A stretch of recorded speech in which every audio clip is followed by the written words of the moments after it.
Një debat i hatashëm ka mbushur boshllëkun e klubeve mediatike dhe të pasqyrave sociale të javës.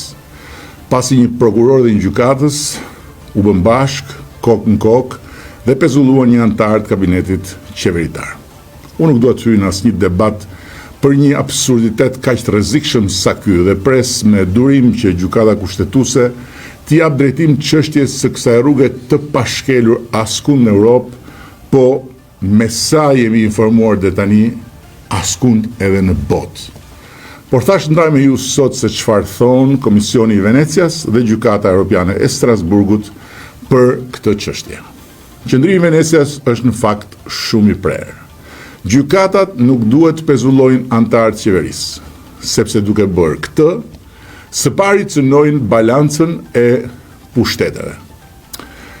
Për sa kohë një ministër është figurë politike, pjesë e ekzekutivit, përgjegjës para parlamentit dhe kryeministrit, nëse gjykata e pezullon, ajo praktikisht ndërhyn në punën e qeverisë, ndërron përbërjen e ekzekutivit, merr kompetenca që i takojnë kryeministrit dhe presidentit.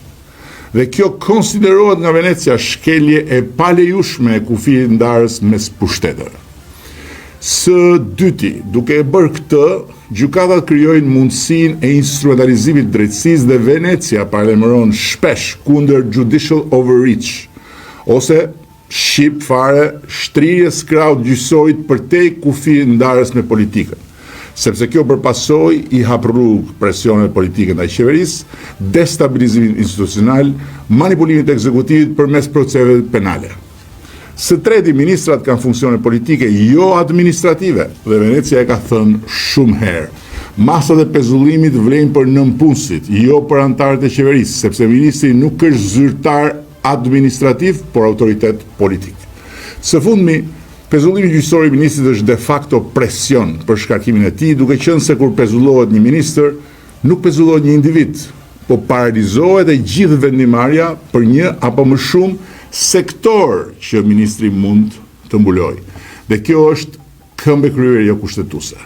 Komisioni i Venecias e ka theksuar shprehimisht, një prej parimeve të demokracisë parlamentare është që qeveria mund të shkarkohet vetëm nga organet politike, jo nga organet gjyqësore. Po Gjykata Europiane e Strasburgut çfarë thot për këtë çështje? Kjo është interesante. Gjykata Europiane nuk është ndeshur kurrë me këtë absurd, dhe prandaj nuk ka dhënë asnjëherë asnjë vendim specifik ku të përmendet fjala pezullim i ministrit nga gjykata. Pse? Sepse në asnjë shtet evropian nuk ka ndodhur ndonjëherë që një prokuror dhe një gjykatës të mblidhen bashkë kokë në kokë në errësirë dhe të pezullojnë një ministër. Pra, edhe një herë, kjo që kanë bërë në Shqipëri një prokuror dhe një gjykatës duke pezulluar një antar të kabinetit qeveritar është një tentative pa dëgjuar, një eksperiment i papar, një ide pa zhvilluar asnjëherë më parë dhe me sa duket një rrugë pa imagjinuar askund tjetër se mund shkelet nga gjyqësori për të marrë kompetencat e kryeministrit, të presidentit dhe të parlamentit bashkë. Por ama ka disa parime, shumë të qarta të gjykatës europiane që e ndalojnë parimësisht këtë aventurë antidemokratike. Së pari Strasburgu thotë se masat e sigurisë nuk mund të përdoren për qëllime politike, jashtë proporcionalitetit dhe për të ndikuar ekzekutivin. Pezullimi i një ministri nga detyra është minimalisht jo proporcional dhe ndikon drejt për drejt ekzekutivin. Së dyti, për Strasburgun, ministrat janë shprehje vullnetit demokratik. Qeveria buron nga shumica parlamentare dhe Strasburgu ka shkruar se çdo masë që ndërpret apo cënon funksionimin e institucioneve të zgjedhura duhet të justifikohet me standardin më të lartë demokratik. Si përfundim, edhe sipas Venecias, edhe sipas Strasburgut, gjyqësori nuk duhet të pezullojë ministra. Në standardet europiane, ku nuk besoj se ka mbetur ndonjë standard për ta shpikur Shqipëria, kjo është jo proporcionale në thelb, antidemokratike në frym, antikushtetuese në përmbajtje, nënshtrim i ekzekutivit, kërcënim i paprekshmërisë vullnetit demokratik, kundër ndarjes pushteteve, kundër standardeve të Venecias, kundër jurisprudencës së gjykatës europiane të Strasburgut. E pra, përfundimisht, pezullimi i një ministri është në vetvete absurd si koncept, sepse të pezullosh një ministër nuk do të thotë pezullosh thjesht një individ, një funksionar publik të cilit do nivel, po do të thotë pezullosh një autoritet politik me fuqi ekzekutive vendimarrëse në një a më shumë sektor. Dhe kësaj t'ja pamundsosh ministrisë përkatëse të përfaqësohet në Këshillin e Ministrave dhe t'i propozojë qeverisë vendimet e përjafshme për ecurinë e sektorit. Kjo është një nonsens absolut. Prandaj ministri ose rrin detyrë ose largohet nga detyra, me dorëheqje nga kryeministri apo in extremis me dënim të formës prerë sipas ligjit. Tjetër nuk ka. Prokuroritë dhe gjykatat nuk hyjnë fare në këtë mes dhe nuk e bëjnë kurrësi këtë. Asnjëherë, askund në Europë.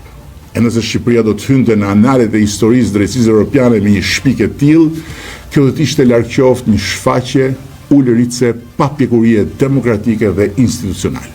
Uroj që gjykata kushtetuese t'ia kursej këtë shfaqje Shqipërisë. Këtë javë miratuam shpërblimin e fundvitit për pensionistët, duke dhënë fund edhe zërave të kërnetës madhe politike e mediatike që helmuan gjyshe e gjyshe me informacionin e rrem se shpërblimi i këtij fundviti do ndaj çdo muaj të vitit tjetër dhe këtë vit nuk do kishte shpërblim. Jo, shpërblimet janë nisur drejt pensionistëve dhe kush ka një pension deri në 20.000 lekë të reja do të marrë shpërblimin 150 euro.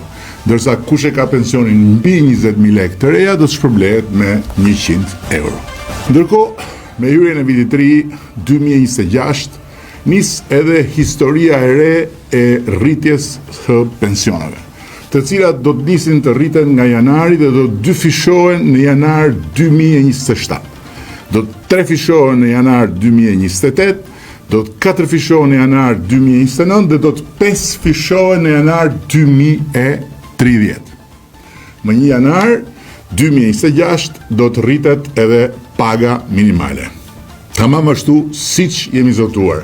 Ajo do të jetë 500 euro qoftë në sektorin publik dhe qoftë në sektorin privat. Para pak ditësh vizitova Dohën, ku kalova disa orë intensive diskutimesh me mikun tim shtrenjtë, kryeministrin e Katarit, Sheikun Muhammed bin Abdulrahman bin Jassim Al Thani, një ndër udhëheqësit më të talentuar dhe më të respektuar të botës sotme, i cili do të vijë me shumë dëshirë në Shqipëri në muajt e parë të vitit të ri. Prekëm shumë tema me kryeministrin dhe do të përgatisim një agenda ambicioze bashkëpunimi, të cilën do bëjmë publike gjatë vizitës tij në Shqipëri, por mund të them qysh sot se do të sjellim në vendin tonë një ndër ekscelencat më prestigjioze të shpërblimit spitalor, qoftë si praktik private dhe qoftë si praktik partneriteti publik-privat, çka do të ndikojë shumë pozitivisht në rritjen e standardeve të shërbimit ton publik spitalor. Këtë javë Shqipëria u bë mikpritëse e një samiti europian.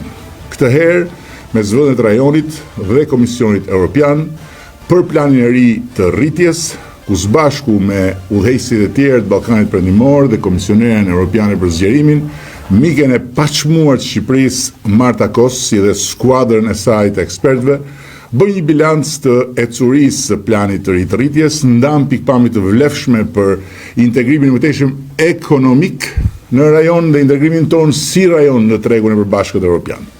Shqipëria tani më nuk ndalet dot nga askush dhe për asnjë arsye, ndërkohë që kuotat e vendit tonë ndërkombëtarisht vazhdojnë të rriten me shumë punë këtu në Shqipëri dhe me shumë krenari dhe dinjitet në përfaqësimin e Shqipërisë në arenën ndërkombëtare.